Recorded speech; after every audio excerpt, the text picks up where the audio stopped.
ಎದೆಗೆ ಎದೆ, ಪ್ರಶ್ನೆಗೆ ಪ್ರಶ್ನೆ ಉತ್ತರವನ್ನು ಕೊಡುವುದಕ್ಕೆ ಮುಂದಾಗಿರುವ ಮಲೆತು ನಿಂತಿರುವಂತಹ ನಿನಗೆ ನಾನು ಕೊಡುವ ಉತ್ತರ ಏನು ಬಲ್ಲಯ್ಯ? ಧೂರ್ತ ಸುಗ್ರೀವ.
ಋಣಾವಸ್ಥೆಯಲ್ಲಿ ಉರುಟಿ ಮಲಗುವ ಮಗುವಿನ ಹಾಗೆ ಅವರನ್ನು ಮುದ್ದೆ ಮಾಡಿ ಹಿಡಿದಿದ್ದೆ. ಅವ ಇನ್ನೇನು ಸಾಯ್ತಾರೆ ಅಂತಾಗುವಾಗ ಎಲ್ಲಿಂದಲೂ ಗಾಳಿಯ ಎಡೆಯಲ್ಲಿ ಹಾರಿ ಬಂದಿರುವಂತಹ ಬಾಣವೊಂದು ನಮ್ಮ ಕಾಲದಂಡದಂತೆ ನೋವನ್ನು ಕೊಟ್ಟು ಒಳ ಪ್ರವೇಶಿಸುವುದಕ್ಕೆ ಮುನ್ನುಗ್ಗುತ್ತಿರುವ ಬಾಣವನ್ನು ಎಡಗೈಯಲ್ಲಿ ಹಿಡಿದಿದ್ದೇನೆ. ಎಂಬ ಯಾತನೆಯನ್ನು ಕೊಡುತ್ತಿರುವಂತಹ ಬಾಣವನ್ನು ಬಿಟ್ಟು ನನ್ನಂತಹ ಒಬ್ಬ ಪಟು ಭಟರನ್ನು ವೀರ ಯೋಧರನ್ನು ಈ ತೆರನಾಗಿ ಕೆಡಹಿ ಬೀಳಿಸಿದವ ಯಾರು ಎನ್ನುವ ಹಾಗೆ ಒಂದು ಸಲ ತಲೆ ಎತ್ತಿ ಕಣ್ಣ ದೃಷ್ಟಿಯನ್ನು ಬೀರಿ ನೋಡಿದೆನಾದರೆ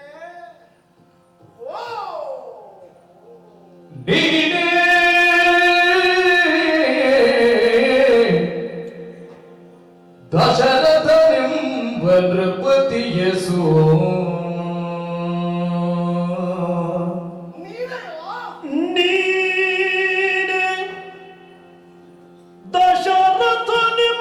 ನೃಪತಿಯಸು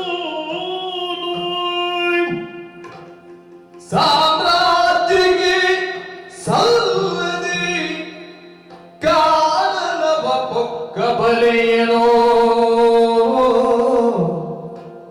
ಸಾಮ್ರಾಜ್ಯಕ್ಕೆ ಸಲ್ಲದೆ ಕಾಣಲವ ಪೊಕ್ಕ ಬಲೆಯನೋ ಹೋಗಾಡಿದತಿ ಬಲನು ಹೀನ ವೃತ್ತಿಯ ಬಗೆಗೆ ಸಲ್ಲದ ಮಾನನಿಧಿ ನೀಡಹುದು ಹೀನ ವೃತ್ತಿಯ ಬಗೆಗೆ ಸಲ್ಲದ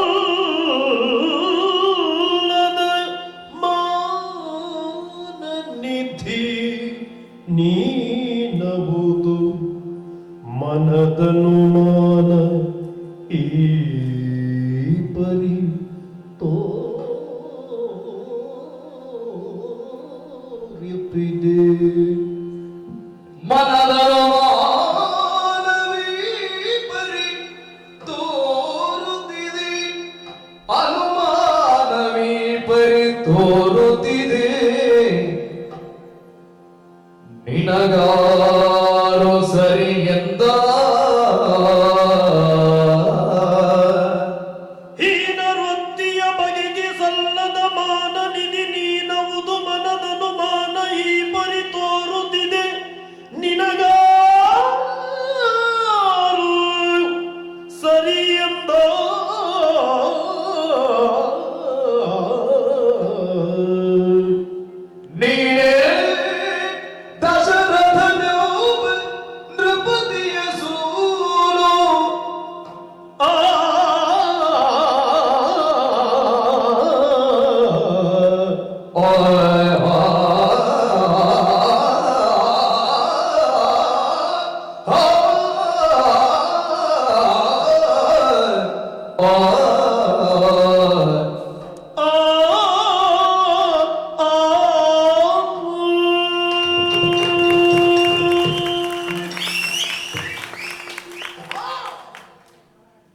ಇದ್ದ ಶಕ್ತಿಯನ್ನೆಲ್ಲ ಒಟ್ಟು ಸೇರಿಸಿ ದೇಹವನ್ನು ಸೆಟಸಿ ಕಣ್ಣನ್ನು ಹೊರಡಿಸಿ ನೋಡಿದನಾದರೆ ಹೋ ಹೋ ಹೋ ಹೋ ಹೋ. ಎತ್ತರವಾದ ಪರ್ವತದ ಸಾರು ಪ್ರದೇಶದಿಂದ ಹೆಜ್ಜೆಯ ಮೇಲೆ ಹೆಜ್ಜೆ ನಿಲ್ಲಿಸುತ್ತಾ ನನ್ನ ಕಣ್ಣ ಮುಂಭಾಗದ ಅನತಿ ದೂರದಲ್ಲಿ ನಿಂತು ಬಿಲ್ಲಿಗೆ ತನ್ನ ಕೈಯನ್ನು ಊರಿ ಶುಭ್ರವಾದ ನೋಟದಿಂದ ನನ್ನನ್ನು ಕಾಣುತ್ತಿರುವಂತಹ ವ್ಯಕ್ತಿ ಯಾರು ಎನ್ನುವುದನ್ನು ನಾನು ಊಹಿಸಬಲ್ಲೆ. ಆಗ ತಾನೇ ತಾಯಿಯ ಎದೆಯ ಹಾಲನ್ನು ಉಂಡು ಸಂತೋಷದಿಂದ ಯಾವ ಭಾವವೂ ಇಲ್ಲದೆ ನಿರ್ಮಮತೆಯಿಂದ ಮಲಗಿದ ಮಗುವಿನ ಮೊಗದ ಹಾಗೆ ನೀರದ ಗಾತ್ರನಾಗಿ ನೀನು ಕಂಡು ಬರುವೆ. ಆದರೆ ಪ್ರಶಾಂತವಾದ ಜಲದೊಳಗೆ ಎಂತೆಂತಹ ಕ್ರೂರಗಳೆಲ್ಲ ನಗ್ರಾಕಾರವಾಗಿ ನೆಲೆಯಾಗಿರುತ್ತದೆ ಎನ್ನುವುದಕ್ಕೆ ಸಾಕ್ಷಿ ನೀನು ಈಗ ತಾನೇ ಎಸಗಿದಂತಹ ಹೇಯ ಕೃತ್ಯಗಳು ನಾವು. ನೀನೆಯೋ ದಶರಥನೆನ್ನುವ ನೃಪತಿಯ ಸೋಲು, ಅಯೋಧ್ಯೆಯ ರಾಜಕುಮಾರ, ಚಕ್ರವರ್ತಿ ಪೀಠಕ್ಕೆ ಯೋಗ್ಯರಾಗಿ ಇನ್ನೇನು ಅಭಿಷೇಕವನ್ನು ಹೊಂದಬೇಕು ಎನ್ನುವ ಮುಹೂರ್ತದಲ್ಲಿ ನಿನ್ನ ಪಟ್ಟಾಭಿಷೇಕ ತಪ್ಪಿ ಹೋಗಿ ನೀನು ಕಾನನವಾಸನವನ್ನು ಕೈಗೊಳ್ಳುವಂತಹ ಪ್ರಸಂಗ ಬಂತಂತೆ. ಊರಿಲ್ಲ ನಿನಗೆ, ನಿಜವಾದಂತಹ ಭಾವಿನಿ ನೀನು ಕೈ ಹಿಡಿಯಬೇಕಾದವಳು ನಿನ್ನನ್ನು ಬಿಟ್ಟು ಹೋದಳು. ಆದರೆ ಒಬ್ಬಾಕೆ ನಿನ್ನ ಕೈ ಹಿಡಿಯುವುದಕ್ಕಾಗಿ ಹುಟ್ಟಿದಳೋ ಎನ್ನುವ ಹಾಗೆ ಅವಳನ್ನಾದರೂ ಉಳಿಸಿಕೊಳ್ಳುವುದಕ್ಕೆ ನಿನ್ನ ಯೋಗ್ಯತೆಯಲ್ಲಿ ಬಂತೋ? ಕಾಡಿನಲ್ಲಿ ಬರುವಾಗ ಯಾವನು ಅಪಹಾರ ಮಾಡಿದ ಮೂಲಕವಾಗಿ ಕೈ ಹಿಡಿದ ಮಡದಿಯನ್ನು ನೇಗಾಡಿಕೊಂಡು ಕಾನನದಲ್ಲಿ ಬಹಳಷ್ಟು ಪ್ರದೇಶಗಳನ್ನು ಸುತ್ತಿ ಸುಳಿದೆಯಂತೆ ನೀನು. ಕಾಷಾಯ ವಸ್ತ್ರ ಧಾರಣೆ, ಜಟಾಮಂಡಲಗಳನ್ನೆಲ್ಲ ನೋಡಿದ್ರೆ ನಿನ್ನೊಬ್ಬ ಋಷಿಯೇ. ಅದೇ ಹೌದು ಅಂತ ಇದ್ರೆ ಧನುರ್ಬಾಣಗಳೆಲ್ಲ ಯಾಕೆ? ಒಂದಕ್ಕೊಂದು ಅರ್ಥ ಆಗದೇ ಇರುವ, ಒಂದಕ್ಕೊಂದು ಸಂಬಂಧವೇ ಇಲ್ಲದಿರುವ ಏನೋ ಒಂದು ಕಾಡ ಬೇಡದ ವೇಷವನ್ನು ಕಟ್ಟಿಕೊಂಡು ಬಂದಿದ್ದಿ. ಜೀವನದಲ್ಲಿ ಬೇಕು ಬೇಡ ಏನು ಎನ್ನುವುದನ್ನು ತಿಳಿಯುವುದಕ್ಕೆ ಅಸಮರ್ಥನಾಗಿ ಬಿಟ್ಟಿರೋ ರಾಮ. ನನಗೆ ಏನನ್ನಿಸ್ತದೆ ಗೊತ್ತಾ ನಿನ್ನ ಜೀವನದ ಬಗ್ಗೆ ಯೋಚನೆ ಮಾಡುವಾಗ? ಜಾಣೋ, ನೀವು ಜಾಣೋ.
ಕೈಗೊಳ್ಳ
ಹುಟ್ಟಿದಂತಹ ಪ್ರತಿಯೊಬ್ಬರ ಬಗ್ಗೆಯೂ ನನಗೆ ಒಂದನಾರ್ಹತೆ ಇದೆ. ಒಬ್ಬರು ಇಬ್ಬರು ಘನತರವಾದ ಸಾಧನೆಯನ್ನು ಮಾಡಿ ತೋರಿಸಿದಂತಹ ಗಣಿತ ಚಕ್ರವರ್ತಿಗಳು ಮೆರೆದು ಬಾಳಿ ಬಾಳಿ ಹೋಗಿರುವಂತಹ ಗುಣಯುತರು, ಶುದ್ಧರು. ಅಂತಹ ವಂಶ ಪೀಳಿಗೆಯಲ್ಲಿ ನೀವು ಹೇಗೆ ಹುಟ್ಟಿಕೊಂಡಿರುವುದು ಅರ್ಥ ಆಗುವುದಿಲ್ಲ. ಅವರನ್ನೆಲ್ಲ ಎಣಿಸಿದ್ರೆ ನಿನ್ನಂತಹ ಕುಜಲತ್ವ, ನಿನ್ನಂತಹ ಒಂದು ದುರ್ಬುದ್ಧಿ, ನಿನ್ನಂತಹ ಒಂದು ಸಣ್ಣತನ ಅವರಾರಿಗೂ ಇರಲಿಲ್ಲ. ನೀನು ಅವರಿಗಿಂತ ಎಲ್ಲ ಮೇಲ್ಗೈಯಾಗಬೇಕು ಅಂತ ಇಂಥದ್ದನ್ನು ಸಾಧಿಸುವುದಕ್ಕೆ ಹೊರಟೆಯೋ? ಹಾಗೆ ನೋಡುವುದಿದ್ರೆ ವೀರವಂಶದಲ್ಲಿ ನಿನಗಿಂತ ಮೊದಲು ಹುಟ್ಟಿದ ರಾಯರುಗಳೆಲ್ಲ ನಿನ್ನ ಕೆಳಗೆ ಅಂತ ಹೇಳಲೇ ನಾನು? ಅಲ್ಲ, ನಿನಗಿಂತ ಕೆಳಗೆ ಅಂತ ಹೇಳಲೇ ಅಥವಾ ನಿನ್ನಿಂದ ಕೆಳಗೆ ಅಂತ ಹೇಳಲೇ? ಒಬ್ಬ ಒಳ್ಳೆದು ಮಾಡಿದ್ರೆ ಪೂರ್ವ ಪಿತೃಗಳು ನರಕಭಾಜನರಾಗುವುದಿಲ್ಲ, ಸ್ವರ್ಗ ಸೇರ್ತಾರೆ ಅಂತ ಲೆಕ್ಕ. ಒಬ್ಬ ಬೇಡದ್ದನ್ನು ಮಾಡಿದ್ರೆ ಅವರ ಹಿಂದಿನವರು 21 ತಲೆಮಾರುಗಳು ನರಕಭಾಜನರಾಗ್ತಾರೆ ಅಂತ ಲೆಕ್ಕ. ನೀನು ಮಾಡಿದಂತಹ ಈ ಕಳ್ಳಾಟಿಕೆ ದಾರಿಯಿಂದ ನಿನ್ನ ಪೂರ್ವ ಪಿತೃಗಳೆಲ್ಲ ನರಕಭಾಜನರಾದ ಕಾರಣ ನಿನ್ನ ವಂಶದಲ್ಲಿ ನಿನಗಿಂತ ಮೊದಲು ಹುಟ್ಟಿದವರು ನಿನ್ನಿಂದಾಗಿ ಕೆಳಗೆ ಅಂತ ಹೇಳಲೇ ರಾಮ? ನಿನ್ನ ಬಗ್ಗೆ ನಾನು ತಿಳ್ಕೊಂಡದ್ದೇನು, ನೀನು ಮಾಡಿದ್ದೇನು, ನೀನು ಬಂದಿದ್ದಿ ಎನ್ನುವಂತಹ ವರ್ತಮಾನ ಸಿಕ್ಕಿದಾಗ ನನಗೆ ಸಂತೋಷ ಆಗಿತ್ತು. ನಿನ್ನ ಮುಖ ನೋಡಿ ಒಂದೆರಡು ಮಾತಾಡಬೇಕು ಅಂತ ನನಗೆ ಅನ್ನಿಸಿತ್ತು. ಒಂದು ನ್ಯಾಯಮಂಡನೆಯನ್ನು ಮಾಡುವಲ್ಲಿ ನನಗೂ ಕೆಲವಾರು ಪ್ರಶ್ನೆಗಳಿತ್ತು ರಾಮ. ಆದರೆ ನನ್ನನ್ನು ಹೊಡೆಯುವುದರ ಮೂಲಕವಾಗಿ ನೀನೊಬ್ಬ ಮಾತಾಡಿಸುವುದಕ್ಕೆ ಅಯೋಗ್ಯ, ತೀರ್ಮಾನಿಸುವಲ್ಲಿ ನಿನ್ನಲ್ಲಿ ಪ್ರೌಢತೆ ಇಲ್ಲ, ನನ್ನನ್ನು ಪ್ರಶ್ನಿಸುವುದಕ್ಕೆ ನಿನ್ನಲ್ಲಿ ಯೋಗ್ಯತೆ ಇಲ್ಲ ಅಂತ ನಾನು ತಿಳ್ಕೊಳ್ಳಲೇ? ಶಿಖಂಡ ವಿದ್ಯೆ, ಚಾಪ ವಿದ್ಯೆಗೆ ಹೇಳುವುದು. ಶಿಖಂಡ ಅಂದ್ರೆ ನವಿಲು, ನವಿಲಿನ ಹಿಂಭಾಗದ ಗರಿಗಳು ಹೇಗೋ ಹಾಗೆಯೇ ನಾನಾಚಗಳ ಬಾಣಗಳ ಹಿಂಭಾಗಗಳು ಹಾಗೆ ಎನ್ನುವುದರಿಂದ ಧನುರ್ವೇದದಲ್ಲಿ ಪ್ರಯೋಗಿಸಬಹುದಾದಂತಹ ಬಾಣಾವಳಿಗಳಿಗೆ ಶಿಖಂಡ ವಿದ್ಯೆ ಅಂತ ಹೇಳುವುದು. ಅಂತಹ ವಿದ್ಯೆಯನ್ನು ಬಹಳಷ್ಟು ಮಂದಿಗಳಲ್ಲಿ ಕಲಿತೆಯಂತೆ ನೀನು ಎಷ್ಟೆಷ್ಟೋ ಋಷಿಮನೀಷಿಗಳು ನಿನ್ನ ತಲೆಗೆ ಮಂತ್ರೋಕ್ಷತೆಯನ್ನು ಹಾಕುವುದರ ಮೂಲಕವಾಗಿ ನೀನು ಹರಸಿದರಂತೆ, ನಿನ್ನನ್ನು ಹಾರೈಸಿದರಂತೆ. ಅಂತವರ ಕೀರ್ತಿಗೆ, ಅಂತವರದ್ದಾದಂತಹ ಯೋಗ್ಯತೆಗೆ ಮಸಿ ಬಳಿಯುವ ಕೆಲಸವನ್ನು ಮಾಡಿಬಿಟ್ಟೆಯಲ್ಲ ನೀನು. ಎಷ್ಟು ಮಂದಿಗಳಲ್ಲಿ ಏನು ಕಲಿತರೆ ಏನು ಪ್ರಯೋಜನ ರಾಘವ? ಹುಟ್ಟಿದ ಅಭಿಮಾನಕ್ಕೆ, ಹುಟ್ಟಿದ ಕುಲಕ್ಕೆ, ಹುಟ್ಟಿದ ಬಡತನಕ್ಕೆ ನಿನ್ನಿಂದ ಕೇಳುವಂತೆ ವಿನಃ ಒಳ್ಳೆತನದ್ದು ಬರಲಿಲ್ಲವಲ್ಲ.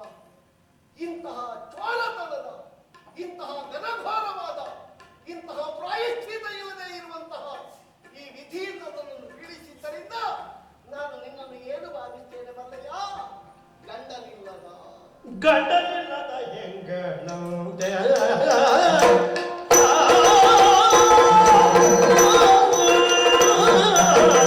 ಗಂಡನಿಲ್ಲದ ಹೆಂಗಳಂತೆ ನಾಚಿಕೊಂಡು ನೀ ಮರೆಯಲ್ಲಿ ನಿಂತೆ, ನಾಚಿಕೊಂಡು ನೀ ಮರೆಯಲ್ಲಿ ನಿಂತೆ, ಹೆಂಡತಿ ಕಾಜಿ ಕಂಡವರ ಮಾತಿನ ಮೇಲೆ ಭಂಡೋಟವೆಸಗಿದೆ.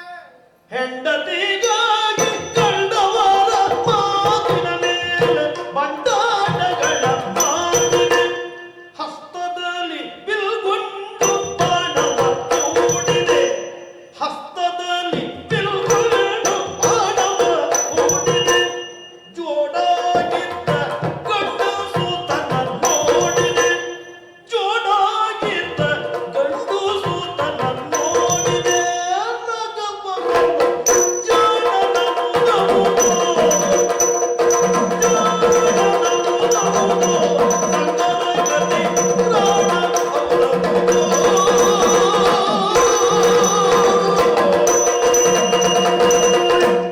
ರವ ಗಂಡನಿಲ್ಲದ ಹೆಂಗಳೆಯರಂತೆ. ಸಾಮಾನ್ಯವಾಗಿ ಈ ವಾಕ್ಯ ಕೇಳುವಾಗ ವಿಧವೆಯೊಬ್ಬಳು ಅಂತ ಧ್ವನಿಸ್ತದೆ. ಆದರೆ ಅದನ್ನು ಮಾತ್ರ ನಾನು ಉಲ್ಲೇಖಿಸ್ತಾ ಇರುವುದಲ್ಲ. ಈ ಪ್ರಪಂಚದಲ್ಲಿ ಗಂಡ ಎನ್ನುವುದು ಒಬ್ಬನಿಗೆ ಮಾತ್ರ ಹೆಸರಿರುವುದು.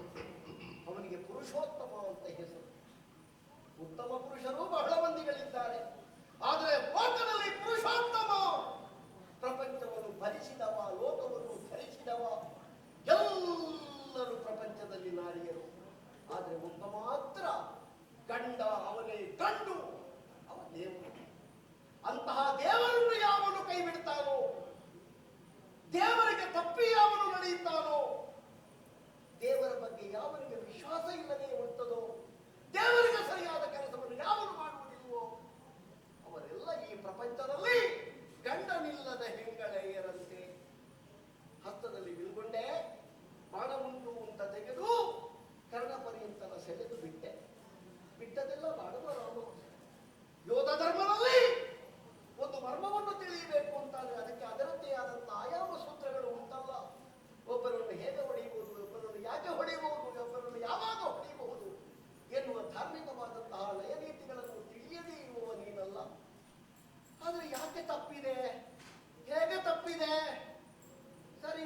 ಕಾಣ್ತದೆ. ಹೆಂಡತಿಯನ್ನು ನೀಗಾಡಿದವ, ಬರುವಾಗ ಹೆಂಡತಿಯನ್ನು ಕರ್ಕೊಂಡು ಬಂದವ, ಹೋಗ್ಲಿಕ್ಕಿದ್ರೆ ಹೆಂಡತಿ ಇಲ್ಲ, ಊರಲ್ಲಿ ಹೇಗೆ ಮುಖ ತೋರಿಸುವುದು? ತಲೆ ಹಾಳಾಗಿದೆ. ಹಾಗಾಗಿ ಊರಡಿ ಸುತ್ತಿದೆ. ನಿನಗೆ ಸರಿ ಒಬ್ಬ ಸಿಕ್ಕಿದವರ ಕಾಲಿರಿಸುವ ಅಣ್ಣ ಅಣ್ಣ ಅಣ್ಣ ಅಂತ ಕಣ್ಣೀರಿಳಿಸುವ, ನನ್ನನ್ನು ಅಣ್ಣ ಅಂತ ಕರೆಯಬಹುದಾದಂತಹ ಒಬ್ಬ ದುರ್ಮತಿ ಸುಗ್ರೀವ.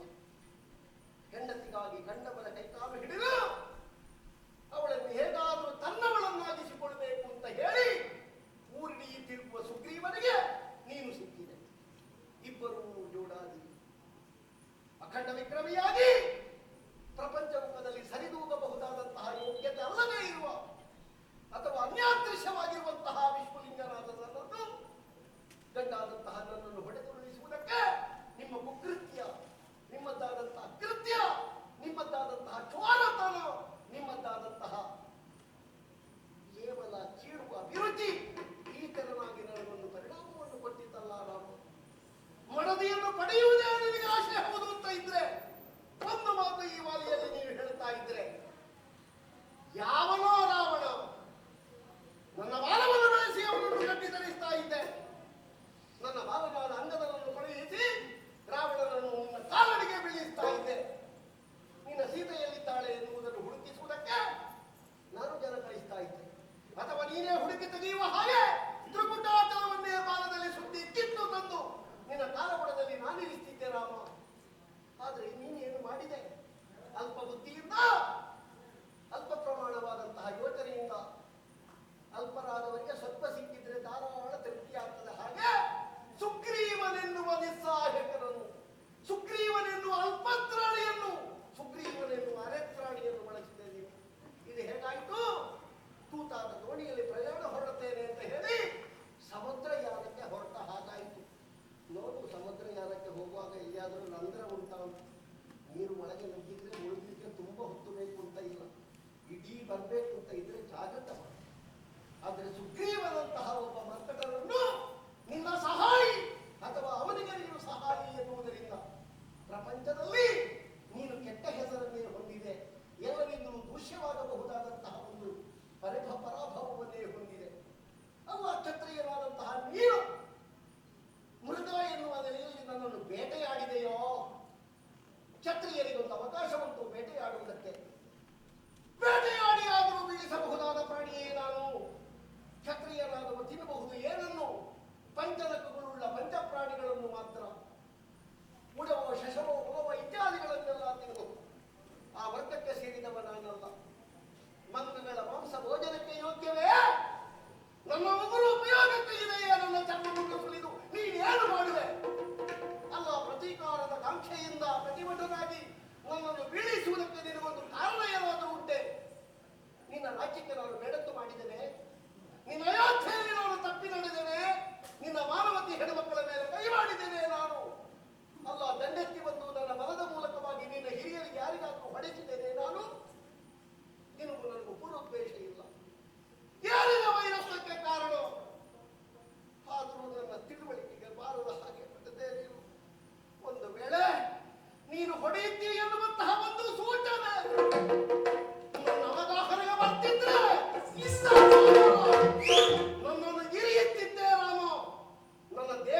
ಇಂದ್ರನಂದನ ವಾನರೇಂದ್ರ, ಬಹಳಷ್ಟು ಪ್ರಶ್ನೆಗಳನ್ನು ನೀ ಕೇಳುತ್ತಲೇ ಇದ್ದಿ.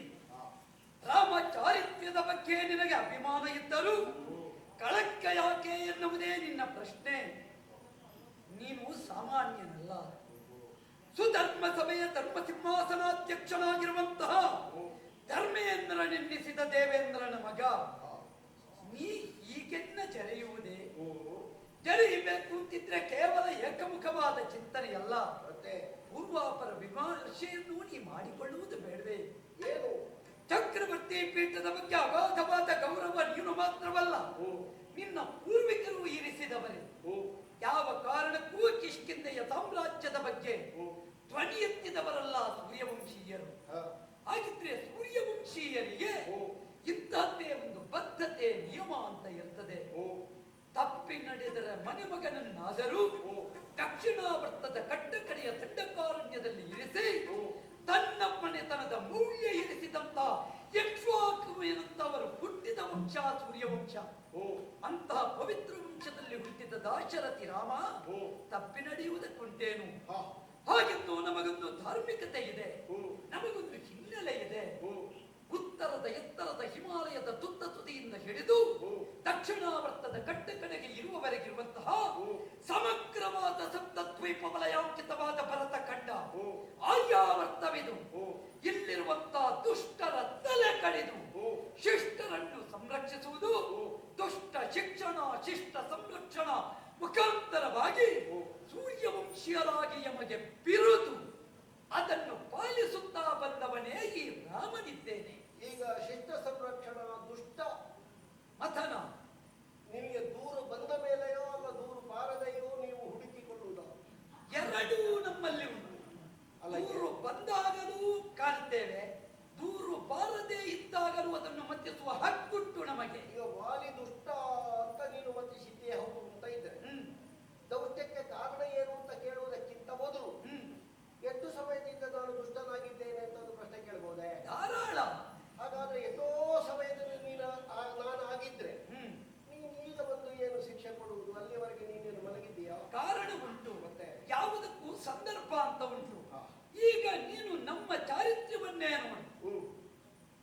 ನಮ್ಮ ಅಯೋಧ್ಯೆಗೆ ಹತ್ತಿರದಲ್ಲೇ ಇರುವಂತಹ ತಾಟಕಾವನ ಮಲದ ಕರುಷ ವಿಶ್ವಾಮಿತ್ರರೇ ಬಂದು ನನ್ನ ಬಾಲತನದಲ್ಲಿ ಕರ್ಕೊಂಡು ಹೋದರು. ಅಲ್ಲಿ ದುಷ್ಟಮತನವನ್ನು ಮಾಡಿದೆ. ದೂರಿದ್ದವರು ಯೋಗ್ಯತಾ ಸಂಪನ್ನರಾದ ಶಿವರೇಣ್ಯರು. ಅಲ್ಲಿಂದ ಮುಂದುವರಿದು ಸೀತಾವ್ಯಾಜ್ಯ ನಿಮಿತ್ತವಾಗಿ ನಾ ಕಳಕೊಂಡು ಸೀತೆಯನ್ನು ಮುಂದುವರಿದು ಬಂದೆ. ಬರುವಾಗ ವಿರಾಧನು ಕಪಂದನು ಮುಖ್ಯರಾದ ದಂಡ್ಯರನ್ನು ಮತಿಸಿದೆ. ನಿನ್ನದಾದಂತ ನಮ್ಮದಾದಂತ ಪಂಚವಟ್ಯಾಕಾನನವನ್ನು ನೋಡು. ಅಲ್ಲಿಯೂ ಋಷಿಮನೀಷಿಗಳು ನನಗೆ ದೂರಿದ್ದರು. ಅದರನ್ವಯ ದುಷ್ಟಮತನವನ್ನು ಮಾಡಿದೆ. ಒಂದು ದೂರನ್ನು ಅಂಗೀಕರಿಸುವಲ್ಲಿ ಇರಬಹುದಾದ ವಿಮರ್ಶೆ, ಇನ್ನೊಂದು ದೂರನ್ನು ಆಲಿಸದೆ ಹೋಗಿ ನಿಗ್ರಹಿಸಬಹುದಾದ ಸಾಮರ್ಥ್ಯ. ಆದರೆ ಎರಡಕ್ಕೂ ಕಾರಣ ಇದ್ದೇ ಇರಬೇಕಾಗುತ್ತದೆ. ಈಗ ನಿನ್ನ ಕುರಿತಾಗಿ ಸೂರ್ಯವಂಶೀಯರಿಗೆ ಯಾವುದೇ ತೊಂದರೆ ಆಗಲಿಲ್ಲ. ಮಾತ್ರವಲ್ಲ, ಮಿಕ್ಕುಳಿದ ಯಾವ ವರ್ಗಕ್ಕೂ ನಿನ್ನಿಂದ ಅನ್ಯಾಯ ಆಗಲಿಲ್ಲ. ಕೌಟುಂಬಿಕವಾಗಿಯೇ ನಿನ್ನಿಂದ ಅನ್ಯಾಯವಾಗಿದೆ ಅಂತಾದ್ರೆ ನೀ ಮಾಡಿದ ತಪ್ಪಿನ ಪರಾಮರ್ಶೆಯನ್ನು ಮಾಡುವಲ್ಲಿ ನಾ ಸಿದ್ಧನಾಗಬೇಕಾಗುತ್ತದೆ. ಈಗ ನಿನ್ನ ತಮ್ಮನಾದಂತಹ ಸುಗ್ರೀವ ನನಗೆ ದೂರಿಡುವುದಕ್ಕೆ ಕಾರಣವಾದದ್ದು ಕೌಟುಂಬಿಕವಾಗಿ ನೀನೊಬ್ಬ ಹಿಂಸ್ರ ಪ್ರಾಣಿಯಂತೆ ವರ್ತಿಸಿದ್ದು. ಆ ನಿಟ್ಟಿನಿಂದ ನಿನ್ನನ್ನು ದಂಡಿಸುವಲ್ಲಿ ನನಗೆ ದೂರೇ ಪ್ರಧಾನವಲ್ಲದೆ ಬೇರೆ ನಿನ್ನ ವ್ಯವಹಾರದಲ್ಲಿ ನಮಗೆ ತೊಂದರೆ ಕಾಣಲಿ. ಈಗ ಅವ ಹೇಳುವಾಗ ಪೂರ್ತಿ ಹೇಳಿದ್ದಾನೋ, ಅವನಿಗೆ ಗೊತ್ತಿದ್ದ ಹಾಗೆ ಹೇಳಿದ್ದಾನೋ, ಅಲ್ಲ ಅವನಿಗೆ ಅನುಕೂಲ ಆಗುವ ಹಾಗೆ ಹೇಳಿದ್ದಾನೋ, ಅಲ್ಲ ಪ್ರಾಮಾಣಿಕವಾಗಿ ಹೇಳಿದ್ದಾನೋ? ಅವನು ಪ್ರಾಮಾಣಿಕವಾಗಿ ಅವನಿಗಾದ ಅನ್ಯಾಯವನ್ನು ಹೇಳಿದ್ದಾನೆ. ಏನು ಅನ್ಯಾಯವಂತೆ ನನಗೆ? ಅವನಿಗೆ ನಾ ಮಾಡಿದ್ದು ನ್ಯಾಯ ಯಾವುದು? ನ್ಯಾಯವೇ ತಮ್ಮನ ಸತಿಯ ಮುಟ್ಟುವುದು,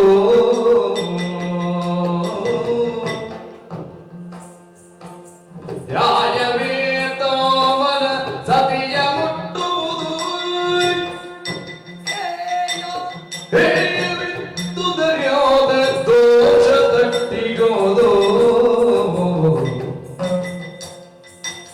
ಪ್ರಾಯಶ್ಚಿತ್ತಗಿಳಿದು ಬಲದೋಜಗಳಿಗೆ ಕಾಯಕಡನ ವ್ಯೋಮ ನಿಜವಾದಿನೊಳಗೆ ವಾನರಧಿಪನಿ ಕೇಳಿನ್ನ ಮಾತನ ಕೇಳು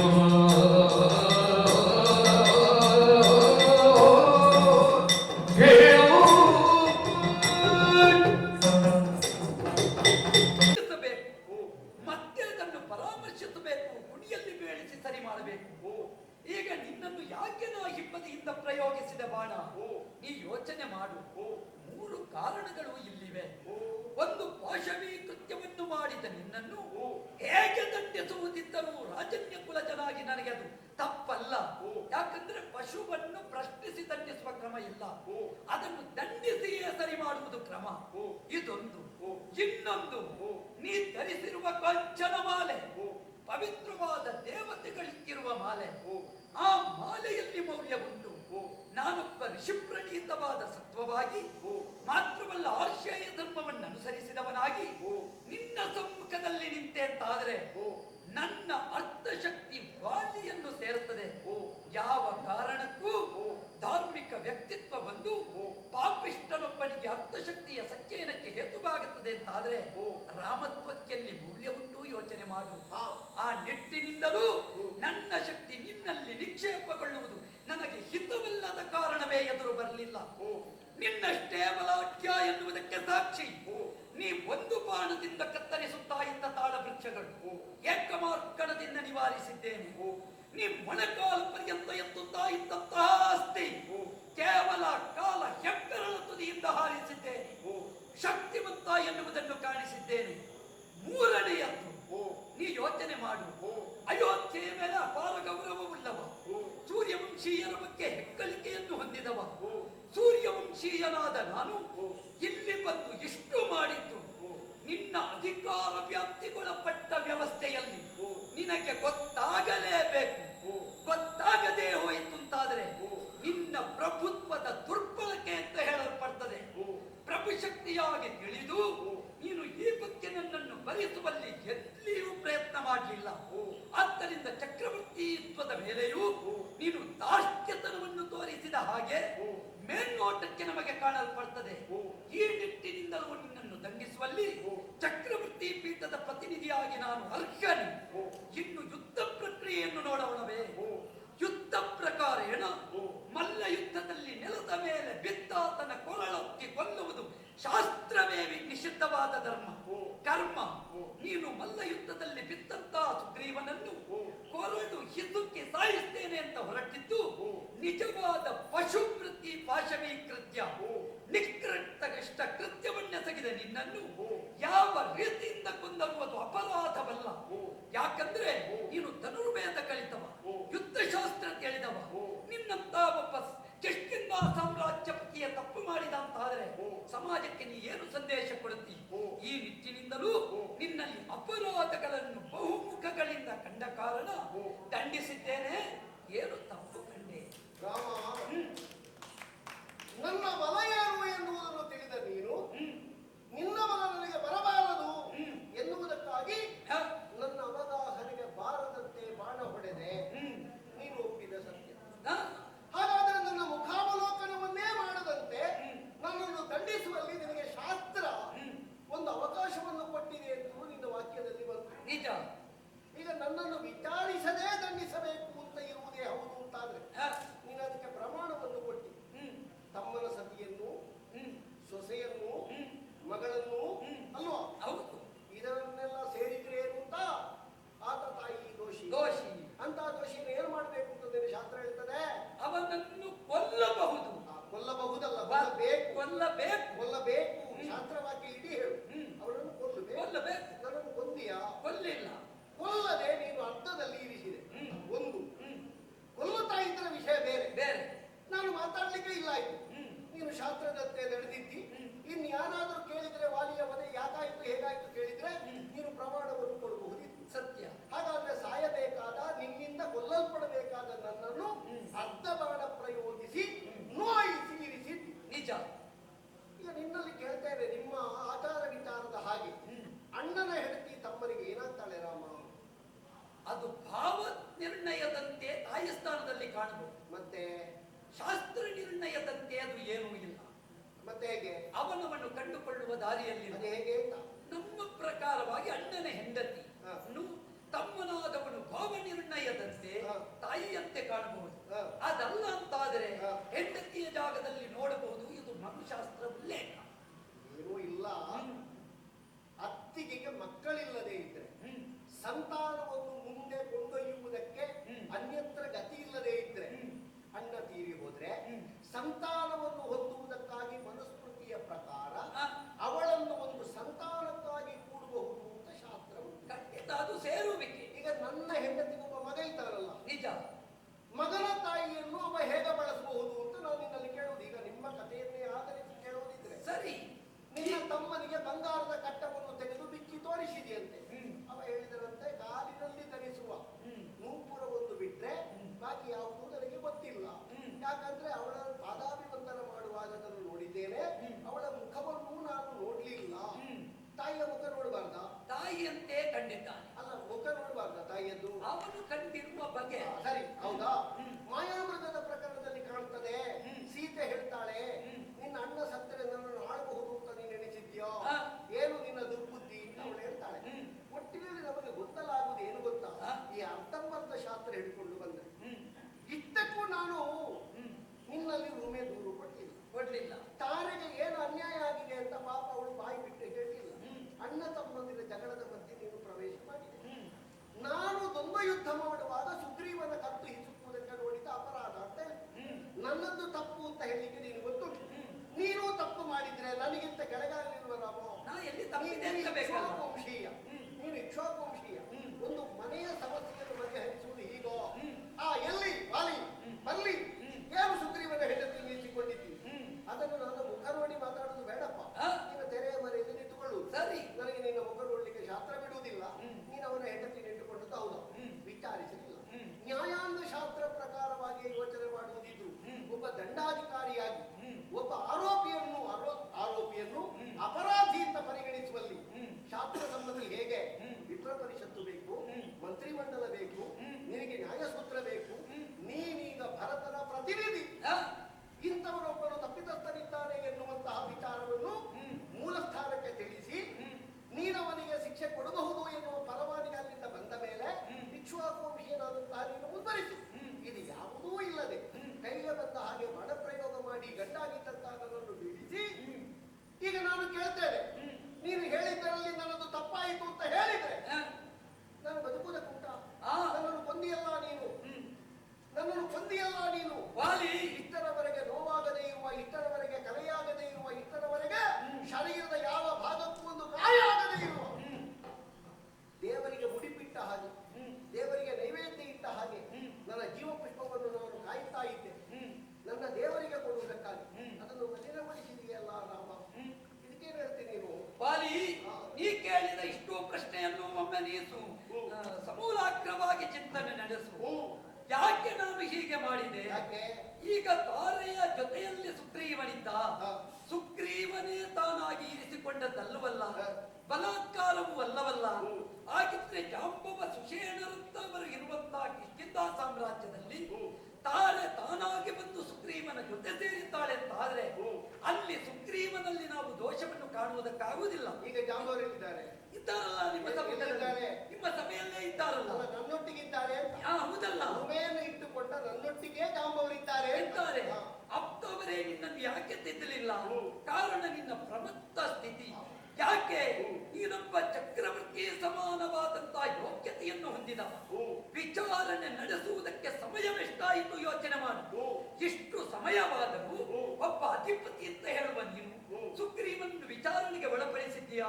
ಇಲ್ಲ. ಇಲ್ಲವಲ್ಲ. ಇಲ್ಲ. ಸುಷೇಣರಂತಹ ಪ್ರಾಜ್ಞರು, ಜಾಂಬವರಂತಹ ಬ್ರಹ್ಮತ್ಯರು ಅಂತವರಿಗಾದರೂ ನಿನಗೆ ಹೇಳುವುದಕ್ಕೆ ಭೀತ ವಾತಾವರಣ ಉಂಟಾಗುತ್ತದೆ ಅಂತಾದ್ರೆ ನೀನು ಪ್ರಮತ್ತ ಎನ್ನುವುದಕ್ಕೆ ಇನ್ನು ಸಾಕ್ಷಿ ಬೇಕಾಗುತ್ತದೆ. ನೋಡಿ, ಈಗ ನನ್ನನ್ನು ಅಪರಾಧಿ ಅಂತ ಹೇಳುವಲ್ಲಿ ಕೆಲವಾರು ಉಪಮಾಲಂಕಾರಗಳನ್ನು ಕೊಟ್ಟು ನಿನ್ನನ್ನು ವಿಚಾರಿಸಬೇಕಾದ ನೆಲೆಯೇ ಇಲ್ಲ ಅಂತ ನೀ ಹೇಳಿದೆ. ಆದ್ದರಿಂದ ನಿನ್ನ ಮಗ ಹರಿದ ಬಾರದೆ ನಾನು ಹೊಡೆದೆ ಅಂತ ನಿನ್ನ ವಾದದ ಒಂದು ಮುಖ. ನಿಜ. ನನಗೂ ಸುಗ್ರೀವನನ್ನು ವಿಚಾರಿಸಬೇಕು ಅಂತ ಅನ್ನಿಸಲಿಲ್ಲ. ಯಾಕೆ? ನಾನು ಬರುವಾಗ 1 ವರ್ಷ ಅಷ್ಟೇ ಆಯ್ತು. 12 ವರ್ಷ ಕಾಯಬೇಕಾದವ ಸುಗ್ರೀವ 1 ವರ್ಷದಲ್ಲೇ ಸಂಪುಟ ಬದಲಾವಣೆ ಮಾಡಿ ನನ್ನ ಹೆಂಡತಿಗೆ ಗಂಡನಾಗುವುದಕ್ಕೆ ಹೊರಟಿದ್ದಾರೆ. ಒಂದು ಅಟೂ ಕಪಿ ಸೇರೆ ಇದ್ರು ನನ್ನ ಹೆಣವಾದರೂ ಎಲ್ಲಾದ್ರೂ ಮುಂತಾದ ಬಿದ್ದದ್ದನ್ನು ಹೆಕ್ಕಿ ನೋಡುವುದಕ್ಕೆ ಹುಡುಕಿ ನೋಡುವುದಕ್ಕೆ ಅವರು ಪ್ರಯತ್ನಿಸಲಿಲ್ಲ. 2 ನನ್ನ ಪಾದದ ಮೇಲೆ ಆಣೆ ಇಟ್ಟು ಎಲ್ಲಿಗೂ ಹೋಗಬಾರದು ತಮ್ಮ ಅಂತ ಹೇಳಿದ ನನ್ನ ಮಾತನ್ನು ತಿರಸ್ಕರಿಸಿ ಬಂದಿದ್ದಾನೆ. ನಾನು ಸಾಯದೆಯೇ ನನ್ನ ಹೆಂಡತಿಯಲ್ಲಿ ನಾನು ಸತ್ತಿದ್ದೇನೆ ಅಂತ ಹೇಳಿದ್ದಾನೆ. ನಾನು ಹೊರಗೆ ಬಾರದಂತೆ ಹೋದ ಬಾಗಿಲನ್ನು ಬಂಡೆ ಇಟ್ಟು ಮುಚ್ಚಿದ್ದಾನೆ. ಇಂಥ ಪ್ರಕರಣಗಳಿಗೆಲ್ಲ ಸುಗ್ರೀವನನ್ನು ವಿಚಾರಿಸಬಾರದು ಅಂತ ನನ್ನ ನ್ಯಾಯಾಂಗ ಹೇಳಿದ್ದರಿಂದ ಅವನನ್ನು ಹೊಡೆದು ಕಳಿಸಿದ್ದೇನೆ. ಮತ್ತೆ ಅವ ಹೆಂಡತಿಯನ್ನು ಕೇಳುವಾಗ ನಾನು ಕೃತಿಪೂರ್ಣವಾಗಿ ಒಂದು ವಾಕ್ಯ ಹೇಳಿದ್ದೇನೆ. ನಾನು ಕೊಡೇನು ಸತಿಯ ಜವದಿ. ಅದರ ಅರ್ಥ ಇದ್ದದ್ದು ಏನು? ನನ್ನ ಹೆಂಡತಿ ಕೊಡುವುದಿಲ್ಲ ಅಂತಲ್ಲ, ನಿನಗೆ ಈಗ ಕೊಡ್ಲಿಕ್ಕೆ ಆಗ್ಲಿಲ್ಲ, ಇನ್ನೊಂದು ದಿವಸ ಕೊಡ್ಲಿಕ್ಕಿತ್ತು, ಅದರ ಬಗ್ಗೆ ನಿನ್ನ ಪ್ರವೇಶ. ಈಗ ನೀನೇ ಯೋಚನೆ ಮಾಡು. ನೀ ಕೊಡುವುದಿಲ್ಲ ಅಂತ ಹೇಳಿದಂತಹ ರುಮೆ ಸುಗ್ರೀವನ ಜೊತೆಯಲ್ಲಿ ತಾನೇ ಹೋದ ಹಾಗೆ ನಿನ್ನ ಜೊತೆಯಲ್ಲಿ ಬಂದಿದ್ದಾಳ? ಇಲ್ಲವಲ್ಲ. ಬಲಾತ್ಕಾರವಾಗಿ ಇರಿಸಿಕೊಂಡಿದ್ದು ಒಂದೇ. ಈಗಲೂ ರುಮೆಯನ್ನು ನಿನ್ನ ಮುಂದೆ ನಿಲ್ಲಿಸಿ ತೋರಿಸಿದ್ರೆ ಅವಳು ನಿನ್ನನ್ನು ಪತಿ ಅಂಗೀಕರಿಸ್ತಾಳೋ ಸುಗ್ರೀವನನ್ನ? ನೀನು ವಿಚಾರಿಸಿದ್ಯಾ ರುಮೆಯಲ್ಲಿ? ವಿಚಾರಿಸಬೇಕಾದ ಅಗತ್ಯವೇ ಇಲ್ಲ. ನಾನು ಸುಗ್ರೀವನ ವಿಚಾರಿಸಬೇಕಾದ ಅಗತ್ಯ ಇಲ್ಲ. ಅವಳ ಕಣ್ಣೀರೇ ಸಾಕ್ಷಿ. ಯಾಕಂದ್ರೆ ಕಣ್ಣೀರು ಇಳಿತಾಳೆ. ಕಾರಣ ಉಂಟು. ನಾನೇ ಹೇಳುವ. ಎಲ್ಲಿ? ನಿನ್ನವರೇ ಹೇಳ್ತಾ ಇದ್ದಾರೆ. ನೀವು ನೋಡ್ಲೇ ಇಲ್ಲ, ಸುಮ್ಮನೆ ಕಪೋಲ ಕಲ್ಪಿತವಾಗಿ ಹೇಳಬೇಡ. ಈಗ ರುಮೆ ಕೂಗುತ್ತಾಳೋ, ರುಮೆ ನಗಾಡ್ತಾಳೋ, ಸುಗ್ರೀವ ಒಬ್ಬ ಬಿಟ್ರೆ ನೀನು ನಿನ್ನ ತಮ್ಮನೋ ಯಾರೂ ರುಮೆಯನ್ನು ನೋಡ್ಲಿಲ್ಲ. ಸುಗ್ರೀವನ ಮುಂಭಾಗದಲ್ಲಿ ಹೆಗಲಿಗೆ ಕೈ ಹಾಕಿಕೊಂಡು ನೀ ಬಂದು ಅಳಕ್ಕೆ ನೋಡಿದ ಹನುಮಂತನವರು ಸಾಕ್ಷಿ ಎಲ್ಲಿ ಹನುಮಂತ ಎಲ್ಲಿ ನೋಡಿದ್ದು? ನೀನು ಕಿಷ್ಕಿಂಧೆಯ ಭಾಗದಲ್ಲಿ. ಅದೆಲ್ಲ ಕಪೋಲ ಕಲ್ಪಿತ. ಈಗ ಅಲ್ಲ, ನೀನು ಮುಖ್ಯವಾದ ವಿಷಯವೇ ಅಲ್ಲ. ಅಲ್ಲ, ಪ್ರಾಮಾಣಿಕವಾಗಿ ಹೇಳಬೇಕು. ಈಗ ನಾನು ಮಾರಣಾಂತಿಕ ಸ್ಥಿತಿಯಲ್ಲಿದ್ದಿ ಸಾಯುವ ಕಾಲದಲ್ಲಿ ನೀ ಸುಳ್ಳು ಹೇಳಬಾರದು. ಹೇಳುವುದಿಲ್ಲ. ಯಾಕೆ? ಪ್ರಾಮಾಣಿಕವಾಗಿ ಹೇಳ್ತೇನೆ. ನಿನ್ನ ಇದು ತನಕ ಕಣ್ಣೀರು ಸುರಿಸಿದ್ದಿಲ್ಲ. ನನ್ನ ಗಂಡ ನನಗೆ ಬೇಕು ಅಂತ ನನ್ನಲ್ಲಿ ಕೇಳಿದ್ದಿಲ್ಲ. ಇದಕ್ಕೆ ಪುಟ್ಟಿಯಾಗುವ ಒಂದು ವಾಕ್ಯ ಎಲ್ಲಿಂದಲಾದ್ರೂ ನೀನು ತೆಗೆದುಕೊಟ್ರೆ ವಾಲಿ ಇಲ್ಲಿಗೆ ಸಾಯ್ತಾರೆ ಬಿಡು. ಈಗ ನೀ ಹೇಳುವ ಅಗತ್ಯವೇ ಇಲ್ಲ. ಯಾಕೆ? ಒಂದು ವೇಳೆ ಭರವಸೆ ಬಳಿಗೆ ಅವನಿಗೆ ಇಲ್ಲ ಅಂತಾದರೆ ತನ್ನ ಹೆಂಡತಿಯನ್ನು ಬಿಡಿಸಿಕೊಳ್ಳುವುದಕ್ಕೆ ಪುಷ್ಟಿಯಾಗಿ ಅವಳು ಒದಗಿ ಬರುವುದೇ ಇಲ್ಲ. ಯಾಕೆ? ತನ್ನ ಹೆಂಡತಿಯನ್ನು ಕಳೆದು ಹೋದವಳನ್ನು ಹುಡುಕಬೇಕು, ಅವಳನ್ನು ಪಡೆಯಬೇಕು ಅಂತ ಎಲ್ಲರಿಗೂ ಇರ್ತದೆ. ನಾಳೆ ನಿನ್ನ ಹೆಂಡತಿಯನ್ನು ನೀನು ಪಡೆದ ಮೇಲೆ ಅವಳನ್ನು ಸ್ವೀಕರಿಸ್ತೀಯೋ? ನನ್ನ ಕುಲದ ಅಭಿಮಾನಕ್ಕೆ ಬೇಕಾಗಿ ನಾನು ಪಡೆದೆ, ನಿನ್ನನ್ನು ಹೊಂದುವುದಕ್ಕಲ್ಲ ಅಂತ ಹೇಳ್ತೀಯೋ? ಯಾರಿಗೂ ಗೊತ್ತುಂಟು ನಿನ್ನ ಕತೆ. ಕೆಲವರೆಲ್ಲ ಪಡೆಯುವುದು ಅನುಭವಿಸುವುದಕ್ಕಾಗಿ ಅಂತ ಹೇಳಲಿಕ್ಕೆ ಬರುವುದಿಲ್ಲ. ಕೆಲವರಿಗೆಲ್ಲ ಹಠ ಇರ್ತದೆ, ಹೋದದ್ದನ್ನು ಪಡಿಬೇಕು ಅಂತ. ಮತ್ತೆ ಯಾರಿಗಾದ್ರೂ ಕೊಟ್ಟು ಹೋದ್ರು ಬಿಸಾಡಿ ಹೋದ್ರು ಅವ್ರು ಮತ್ತೆ ಅಲ್ಲ, ನಿನ್ನ ತಪ್ಪಲ್ಲ. ಯಾಕಂದ್ರೆ ನಿನ್ನ ಮನೋಸ್ಥಿತಿಯ ಕಲ್ಪನೆಯೇ ಅಷ್ಟರಲ್ಲೇ ಇರುವುದು. ಈಗ ರುಮೆಯನ್ನು ಕೇಳದೆ ನನ್ನನ್ನು ಹೊಡೆದದ್ದರಿಂದ ನಾನೀಗ ಸತ್ರೆ ರುಮೆಗೆ ಇನ್ನು ಬದುಕು ಬೇಡ ಅಂತ ಹೇಳಿದ್ರೆ ನನ್ನನ್ನು ಕೊಂದು ತೀರಿಸಿದ್ದಕ್ಕೆ ಏನು ಪ್ರಾಯಶ್ಚಿತ? ಈಗ ನಿನ್ನನ್ನು ಕೊಲ್ಲುವುದೇ ನನ್ನ ಉದ್ದೇಶವೇ ಅಲ್ಲ.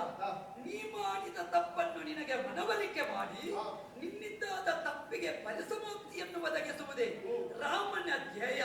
ಯಾವತ್ತಿದ್ದರೂ ರಾಮನದ್ದು ಕೊಲ್ಲುವ ಧ್ಯೇಯ ಅಲ್ಲ, ರಾಮನದ್ದು ಬದುಕು ಕೊಡುವ ಧ್ಯೇಯ.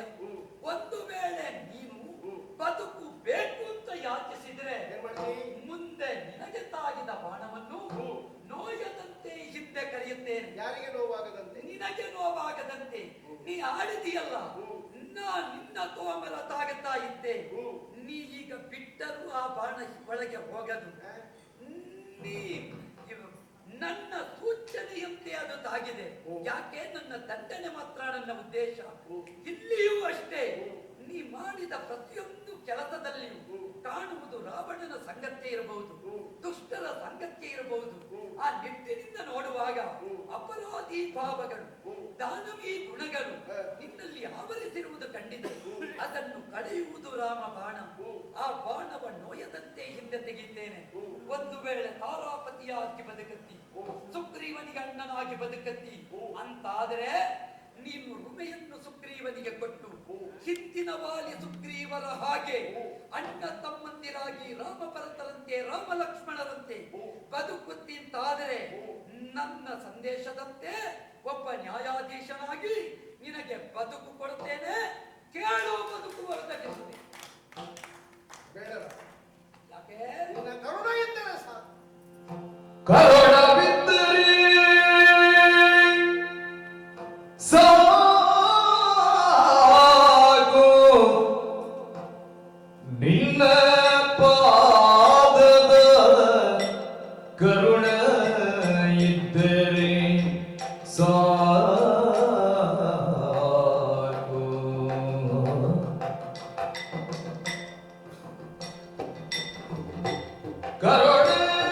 ಕರುಣವಿದ್ದರೆ ಸಾಕು,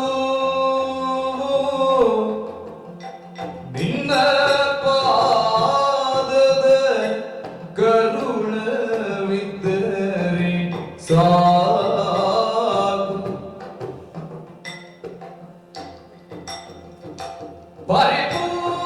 ಪರಿಪೂರ್ಣವಾಗಿ ಪಾಲಿಸಿಕೊಳ್ಳಬೇಕೆಂಬ ಕರುಣವಿದ್ದರೆ ಸಾಕು. ಪರಿಪೂರ್ಣವಾಗಿ ಪಾಲಿಸಿಕೊಳ್ಳಬೇಕೆಂಬ ಕರುಣವಿದ್ದರೆ ಸಾಕು.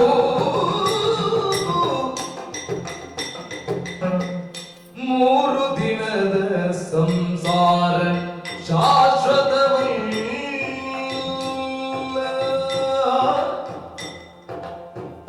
ಮೂರು ದಿನದ ಸಂಸಾರ ಶಾಶ್ವತವಲ್ಲ. ಘೋರ ಪಾಪಗಳ ಸಂಹಾರ ಮಾಡುವುದು, ಘೋರ ಪಾಪಗಳ ಸಂಹಾರ ಮಾಡುವುದು. ಕರುಣವಿದ್ದರೆ ಸಾಕು, ನಿನ್ನ ಪಾದದ ಕರುಣವಿದ್ದರೆ ಸಾಕು. ರಾಮ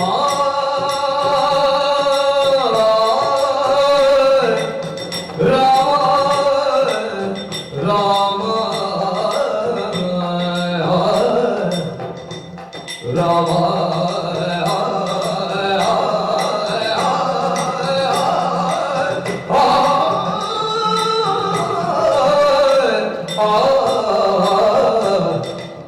ರಾಮ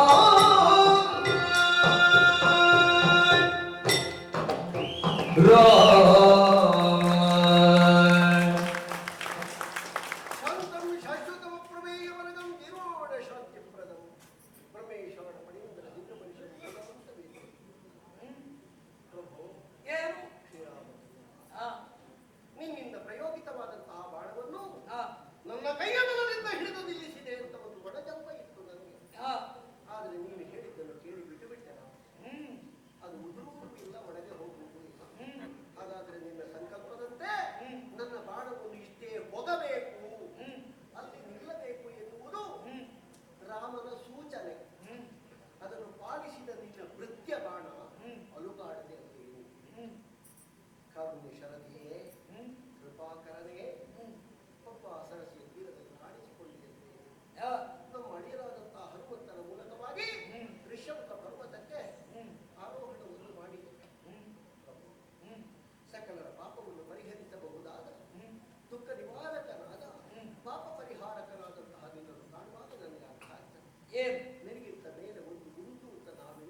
ಆಗಿದೆ. ಹಾ.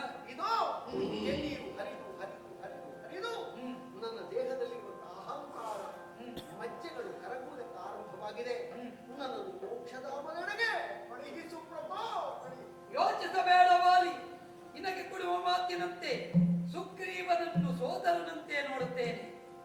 ಅಂಗದ ಬೇರೆಯಲ್ಲ, ತಮ್ಮ ಶತ್ರುಘ್ನ ಬೇರೆಯಲ್ಲ ಅಂತ ಕಾಣುತ್ತೇನೆ. ತಾರಾದೇವಿಯನ್ನು ಕೌಸಲ್ಯ ಸ್ಥಾನದಲ್ಲಿ ಕಂಡುಕೊಳ್ಳುತ್ತೇನೆ. ಕಿಷ್ಕಿಂಧೆಯ ಸಮಸ್ತ ಪ್ರಜೆಗಳು ಭವಿಷ್ಯತ್ತಿನಲ್ಲಿ ಅಯೋಧ್ಯೆಯ ಪ್ರಜೆಗಳು ಅಂತ ಪರಿಭಾವಿಸುತ್ತೇನೆ. ಅಖಂಡವಾದ ಆರ್ಯಾವರ್ತದಲ್ಲಿ ನಿನ್ನ ಹೆಸರು ತಪ್ಪು ಮಾಡಿದವರಿಗೆ ಯಥಾಶಾಸ್ತಿ ಎನ್ನುವುದಕ್ಕೆ ಪಾಠರೂಪವಾಗಿ ಉಳಿಯುವಂತೆ ವಾಲಿಗಿದು ವಧೆಯಲ್ಲ, ವಾಲಿಗೆ ಮೋಕ್ಷ ಅಂತ ರಂಗನಾಥ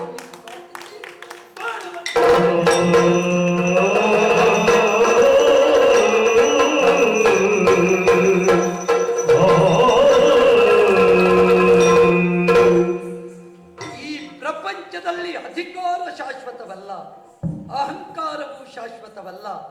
ಎಷ್ಟು ಸಮಯ ಅಧಿಕಾರದಲ್ಲಿದ್ದ ಎನ್ನುವುದು ಮುಖ್ಯವಲ್ಲ, ಅಧಿಕಾರದಲ್ಲಿ ಇದ್ದು ಏನು ಮಾಡಿದ ಅನ್ನುವುದೇ ಮುಖ್ಯ. ಆದರ್ಶವಾದ ಅಧಿಕಾರವನ್ನು ಆದರ್ಶವಾದ ಜೀವನದಡಿಯಲ್ಲಿ, ಆದರ್ಶವಾದ ಸಂಸ್ಕಾರದಡಿಯಲ್ಲಿ ನಾವು ಅನುಸರಿಸಿದೆವು ಅಂತಾದರೆ ಆ ಹೆಸರು ಶಾಶ್ವತವಾಗಿ ಉಳಿಯುತ್ತದೆ. ಆದ್ದರಿಂದಲೇ ತಪ್ಪು ಮಾಡಿದ ದಾಷ್ಟ್ಯತನದಿಂದ ವರ್ತಿಸಿದ ವಾಲಿಗೆ ಮುಕ್ತಿಯಾಯಿತು. ಸುಗ್ರೀವನಿಗೆ ಪಟ್ಟಾಭಿಷೇಕವನ್ನು ಮಾಡಬೇಕಾದ ಪರ್ವಕಾಲ. ವಾಲಿ ಮೋಕ್ಷ ಲೋಕಕ್ಕೆ ಸಂದೇಶವಾಗಿ ಈ ಪ್ರಸಂಗ ಉಳಿಯಲಿ. ವಾಲಿ ಮೋಕ್ಷ ಎನ್ನುವಂತಹ ಈ ಆಖ್ಯಾನವನ್ನು ಯಾರು ಆಡಿದರೋ, ಯಾರು ಹಾಡಿದರೋ, ಯಾರು ಕುಣಿದರೋ, ಯಾರು ಭಕ್ತಿ ಶ್ರದ್ಧೆಯಿಂದ ನೋಡಿದರೋ ಅಂತಹವರಿಗೆ ನಾವು ನಂಬಿದಂತಹ ಸಮಸ್ತ ದೇವತಾ ಶಕ್ತಿಗಳು ಜೀವನದಲ್ಲಿ ಆಯುಸ್ಸು, ಆರೋಗ್ಯ, ಸಕಲ ಸೌಭಾಗ್ಯವನ್ನು ಅನುಗ್ರಹಿಸಲೆಂದು ಪ್ರಾರ್ಥಿಸುತ್ತಾ ಪುಣ್ಯಗತಿಗೆ ಮಂಗಳಗತಿಯನ್ನು ಮಾಡುವ